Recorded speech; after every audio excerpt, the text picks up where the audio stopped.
So even though you see more marginalization coming, you don't necessarily foresee necessarily a dark time Well, I think for the church. Yeah, I've tried to say this over the years. I don't think there ever was a good old day, and so I don't. This will definitely be a new season for Bible-believing Christians in the United States. You can already see.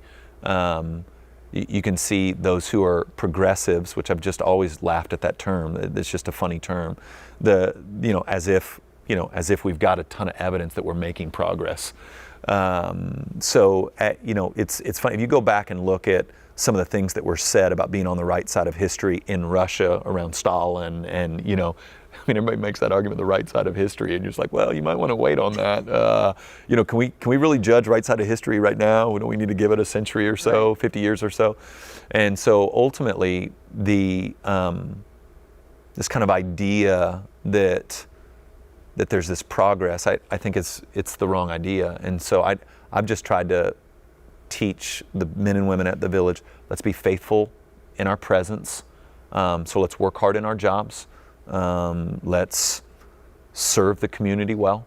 Let's be known as people who are genuinely loving and care, and do life deeply with one another. And so the Christian practice of hospitality becomes imperative in an environment where there is growing hostility. And so the men and women who come to my house,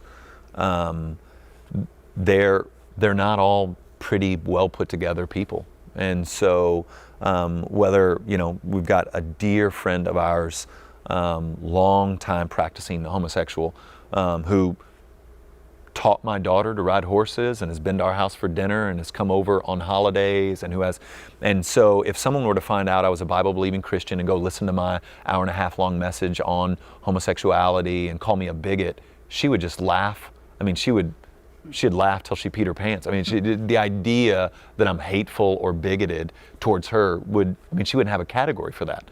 And she's not a project. She's a dear friend. In fact, I just had my 40th birthday party. Just my closest friends and family were there, and she was there.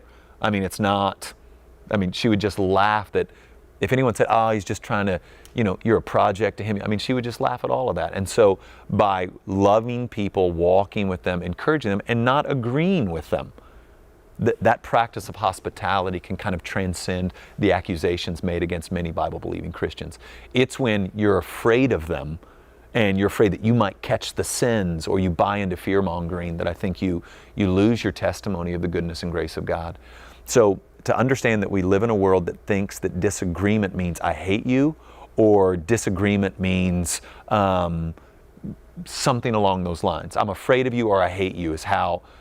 What I've picked up on is if I disagree with someone on the issues of homosexuality, on the issues of gay marriage, on the issue of abortion, the argument almost always turns angry and aggressive quickly, that I either hate somebody or that I'm afraid of someone, and neither are true. I just disagree. And I think, my history might be a little fuzzy here, but I think the country's kind of been built around this idea that we have the right to disagree with one another and still respect one another and do life in the same place. Mm-hmm. And so my hope is that on both sides of things, we can learn to disagree, and please compel me to try to change my mind. I'm planning on compelling you to change yours. Right. And I think that's what's made America so awesome, is that there's been this freedom of ideas that let's talk to it. Let me try to compel you, you try to compel me. I think we have the better story. Right. I think we've got the better story. Grace, forgiveness, healing, wholeness, human flourishing. That's our story. That's our message.